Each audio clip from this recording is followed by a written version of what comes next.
cœur, dispose tes oreilles. Alléluia. Amen. Ne sois pas dans la distraction. Le Seigneur veut te parler ce soir. Que Dieu soit loué. Merci. Amen. On appelle le diacre.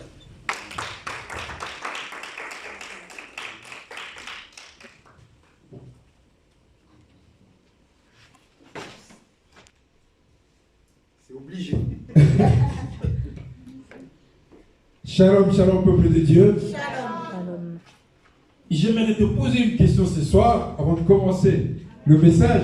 Si je te dis que toute notre vie est régie par une loi, il y a des lois, tout le temps. Il y a une loi. Quand on est à la naissance, il y a une loi. À la mort, il y a même après la mort, il y a encore des lois. Est-ce que tu crois à ça? Amen.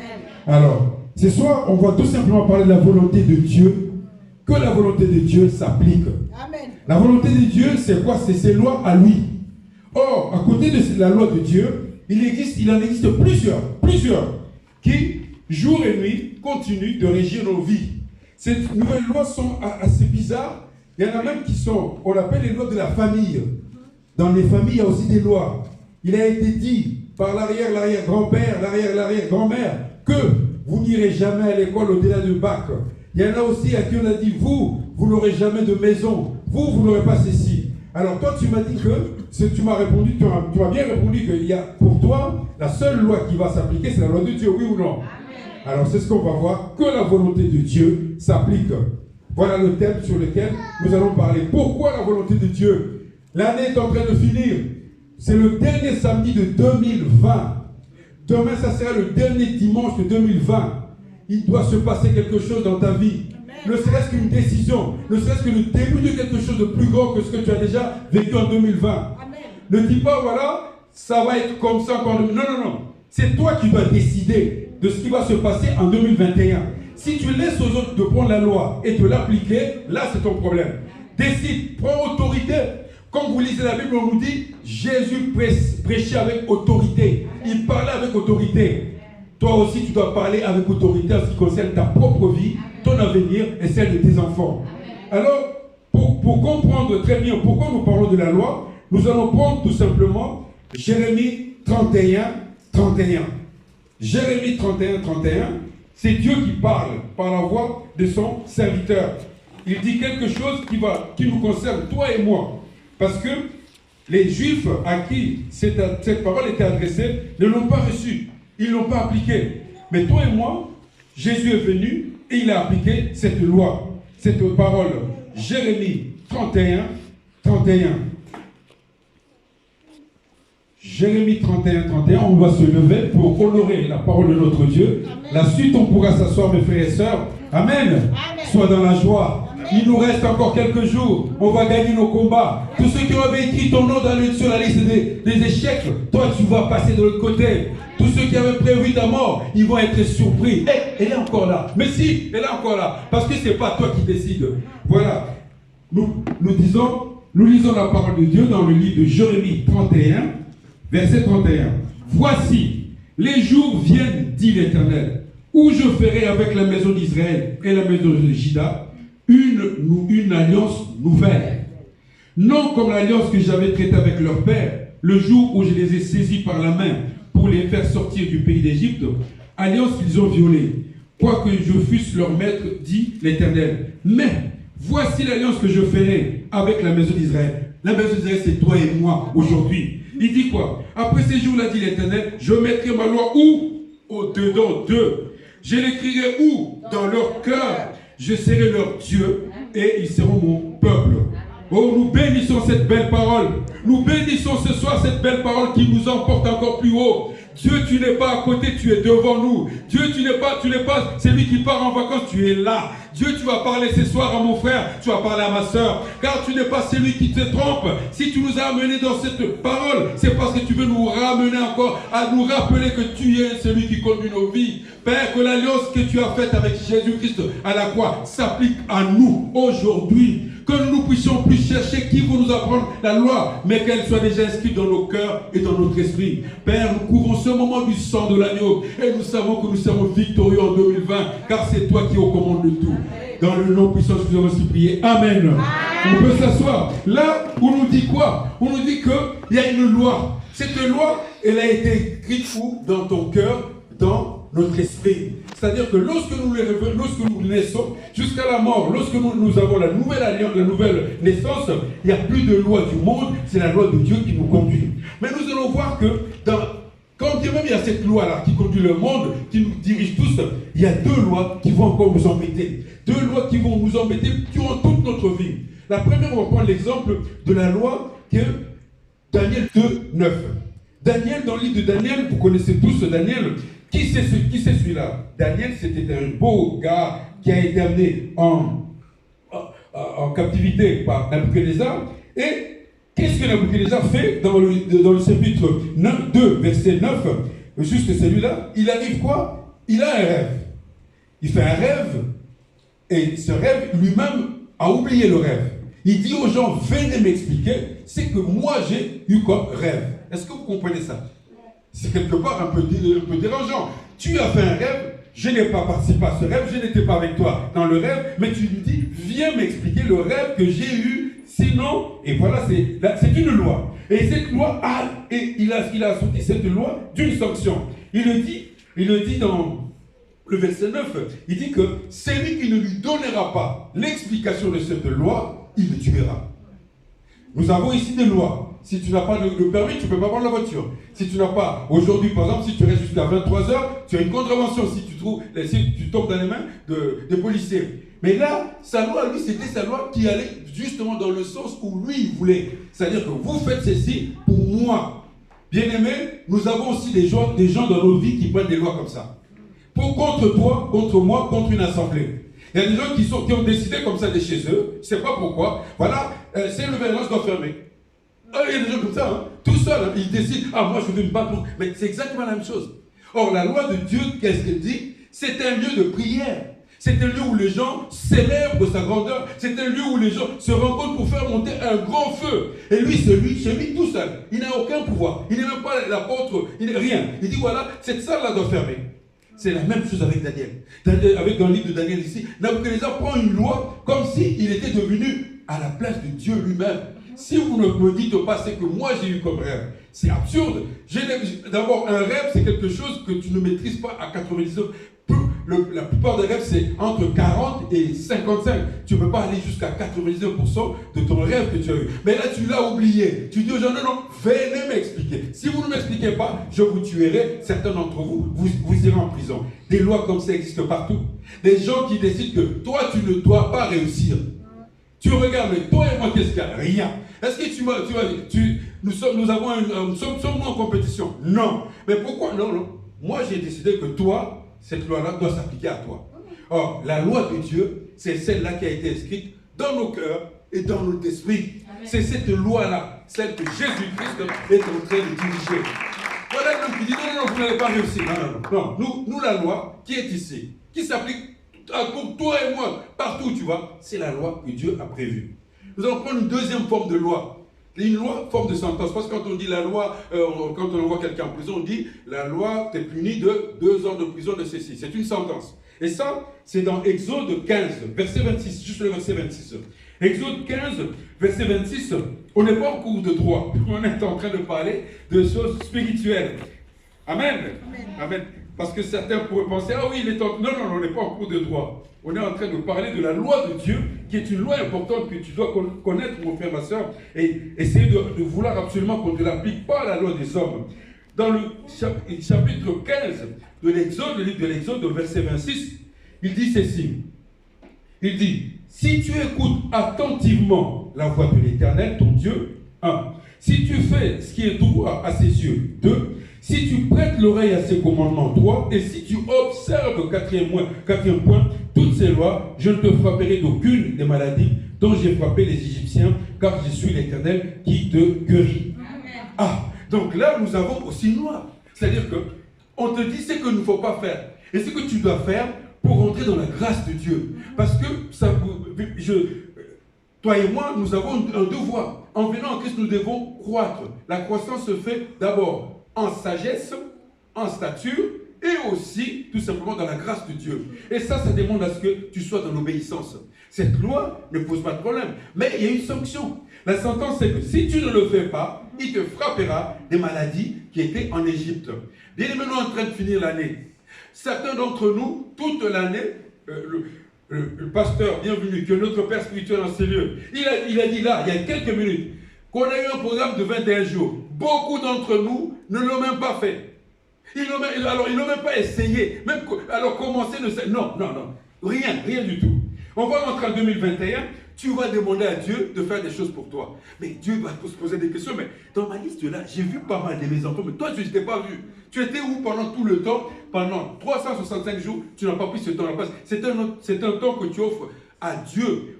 C'est une communication. Si tu n'offres jamais un temps comme ça à Dieu, comment veux-tu qu'il soit aussi intéressé par tes problèmes, par tes affaires? C'est là où il me dit, observons ses lois, observons ce qu'il dit.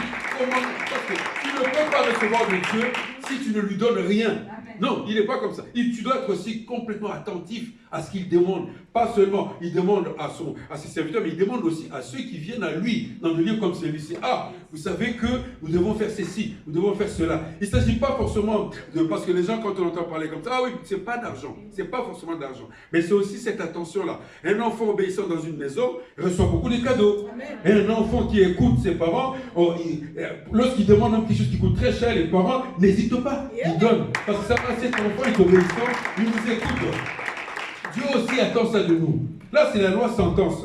Mais la loi sur laquelle on va rester un peu plus longtemps, c'est la loi des hommes. La loi de la famille. La loi de la famille, c'est la loi la pire de loi. Parce qu'elle est fondée sur deux critères. Le sang.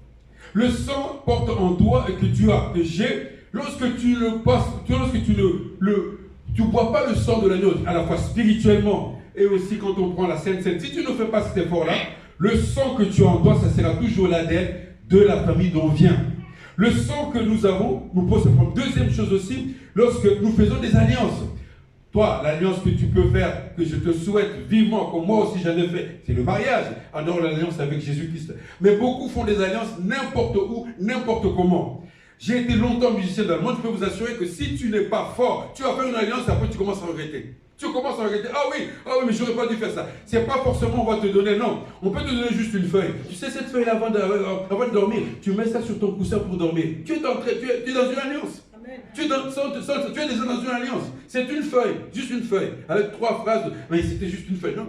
Tu es dans une alliance. Ces deux choses-là font que d'autres lois, alors que la loi de Dieu, la loi que tu as apprise avec Jésus-Christ, a du mal à s'appliquer en toi, a du mal. Parce que qu'est-ce qu'il dit? Ceux qui se confieront en Christ, en Jésus, en Dieu, en l'Éternel, ne seront jamais confus.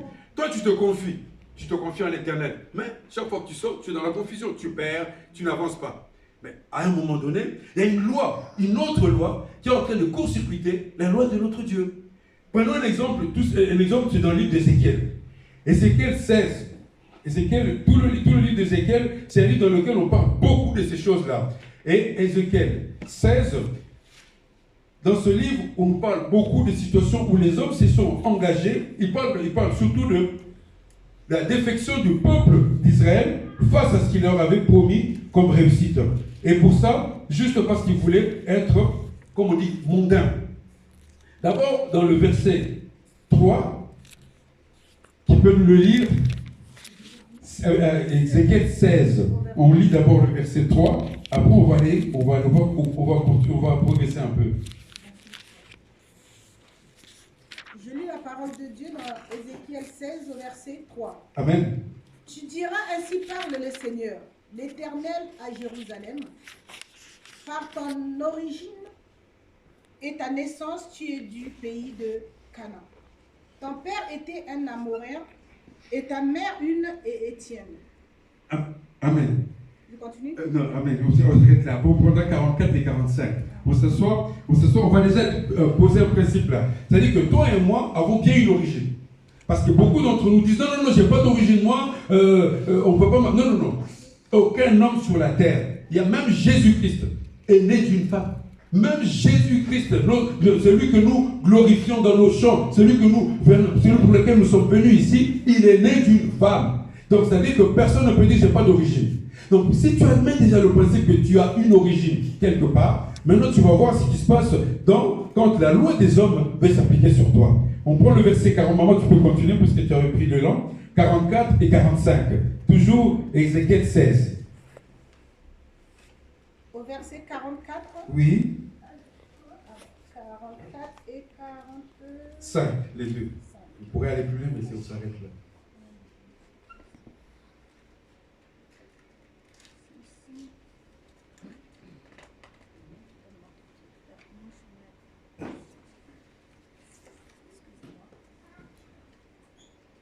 Au verset 44.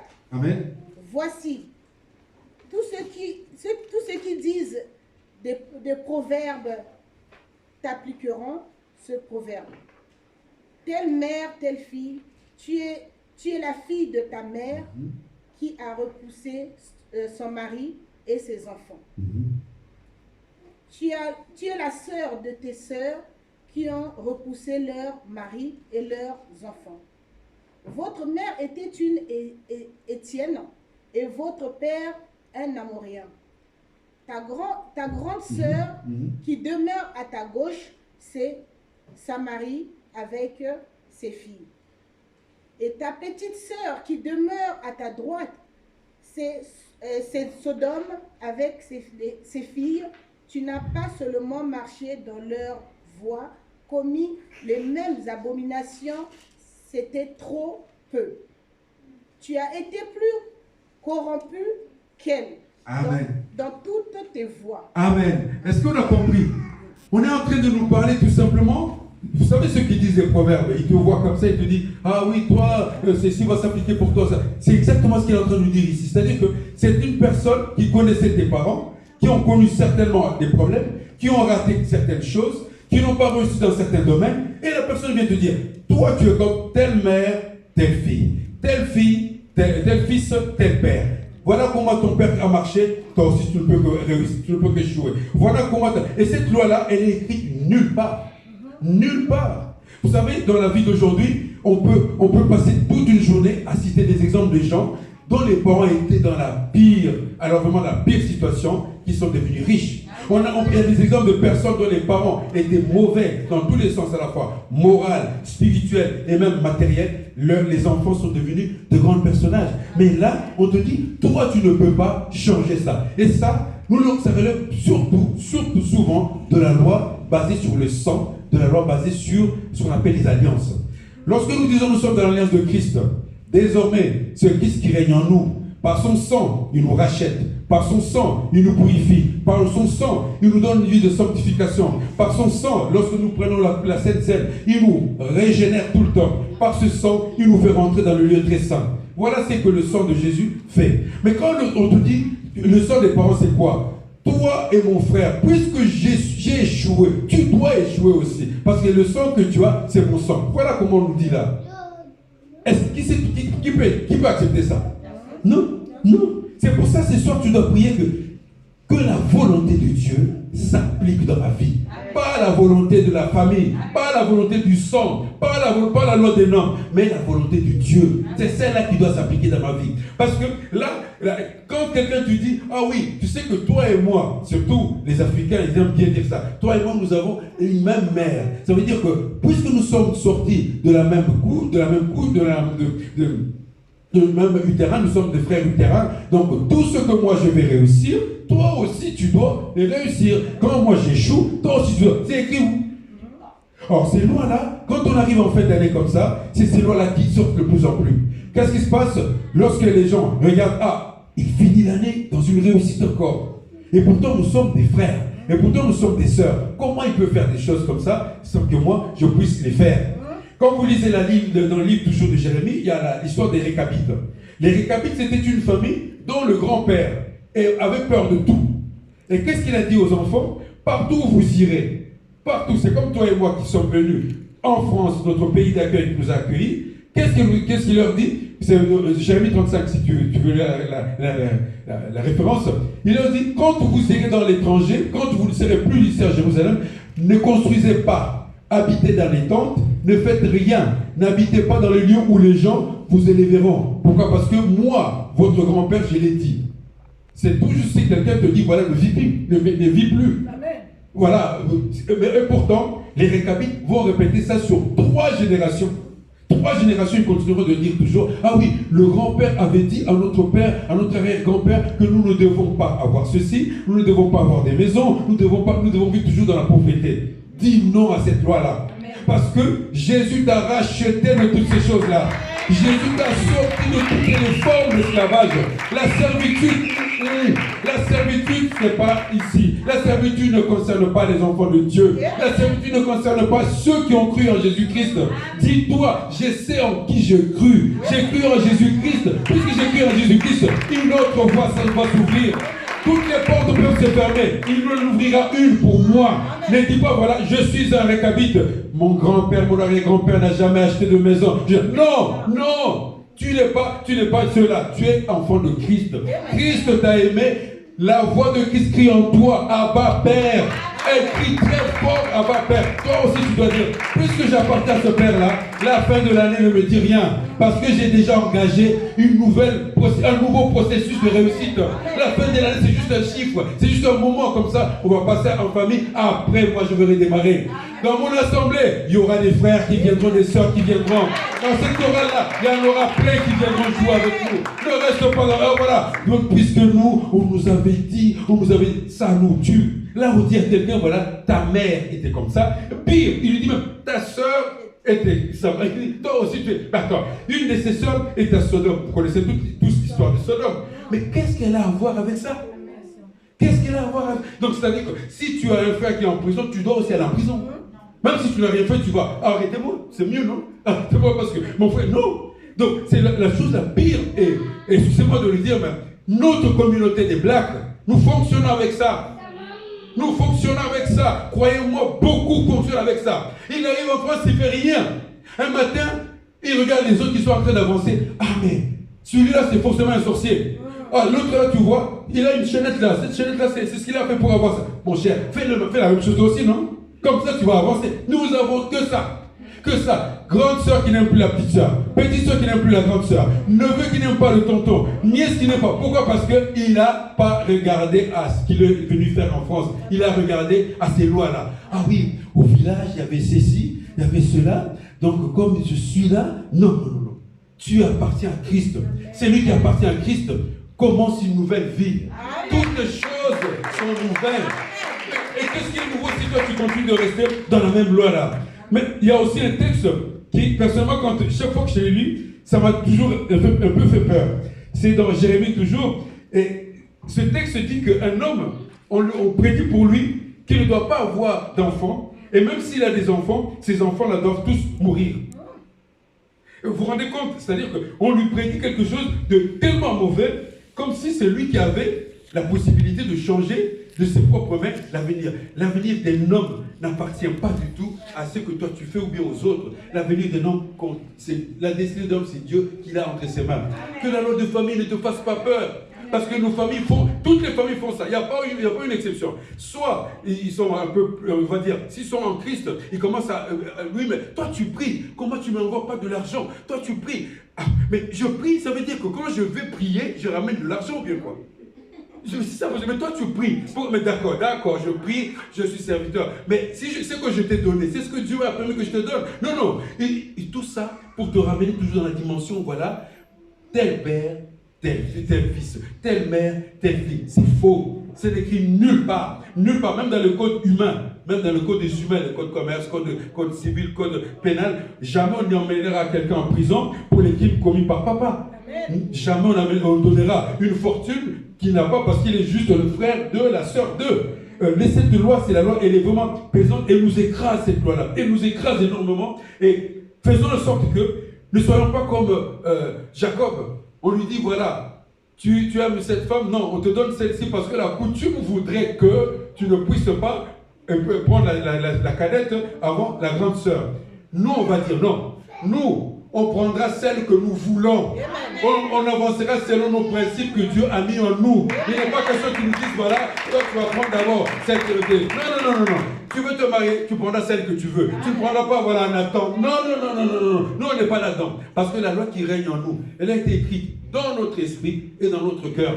Et chaque fois que tu marches, cette loi te rappelle. Amen. Tu es enfant de Dieu. Tu es enfant de Dieu. Un enfant de Dieu n'avance pas dans la peur. Il avance dans la fermeté. Comme nous dit là, le psaume 124, il dit que l'homme, le psaume 125, il dit: ceux qui se confient en l'Éternel sont comme la montagne de Sion. Elle ne chancelle point, elle est affermie pour toujours. C'est-à-dire, comme je suis debout là, tu ne bougeras pas parce que tu es en Christ. Et n'ayez pas peur, la peur, quand on s'approche de la fin de l'année comme ça, beaucoup d'entre nous font ces calculs là. Ah, combien de temps je vais avoir ceci? Non. Combien de temps Dieu va me parler?